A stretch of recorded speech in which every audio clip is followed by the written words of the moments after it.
ಜನರೇ ಸ್ವಯಂ ಪ್ರೇರಿತರಾಗಿ ನಮ್ಮ ಭಾಷೆಯನ್ನು ಉಳಿಸಿಕೊಳ್ಳಬೇಕು ಅನ್ನುವ ಅತ್ಯಂತ ಪ್ರೀತಿಯ ಭಾಷಾ ಅಭಿಮಾನವನ್ನು ಪ್ರದರ್ಶನ ಮಾಡತಕ್ಕಂಥ ಅಪೂರ್ವವಾದ ಸಮಾರಂಭ ಇದು ಅಂತೇಳಿ ನಾನು ಭಾವಿಸಿಕೊಂಡಿದ್ದೇನೆ.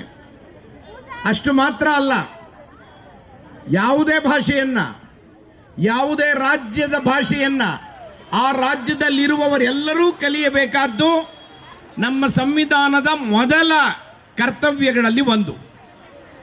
ಸಂವಿಧಾನ ರಚನೆ ಆದಮೇಲೆ, ಭಾಷಾವಾರು ಪ್ರಾಂತ್ಯಗಳು ಆದಮೇಲೆ ಯಾವುದೇ ರಾಜ್ಯ ತನ್ನ ಭಾಷೆಯಲ್ಲಿ ಆಡಳಿತವನ್ನು ನಡೆಸಬೇಕು, ವ್ಯವಹಾರವನ್ನು ನಡೆಸಬೇಕು, ಜನರ ನಡುವಿನ ಎಲ್ಲ ವ್ಯವಹಾರಗಳು ಆಯಾ ಭಾಷೆಯಲ್ಲಿ ನಡಿಬೇಕು ಅಂತ.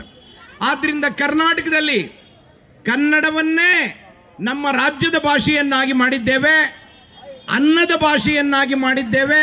ಈಗ ನಾವೆಲ್ಲರೂ ಕೂಡಿ ಅದನ್ನು ಚಿನ್ನದ ಭಾಷೆಯನ್ನಾಗಿ ಮಾಡುವ ಯತ್ನದಲ್ಲಿ ಇದ್ದೇವೆ. ಇದು ಮುಂದುವರಿಯಬೇಕು. ಈ ಆಂದೋಲನ ಜನಗಳ ಆಂದೋಲನ ಆಗಬೇಕು. ಇದು ಸರ್ಕಾರ ಪ್ರಾಯೋಜಿತ ಆಂದೋಲನ ಆಗಬಾರ್ದು.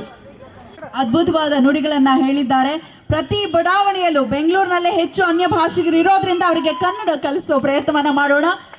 ನಲ್ಮೆಯ ವಂದನೆಗಳು.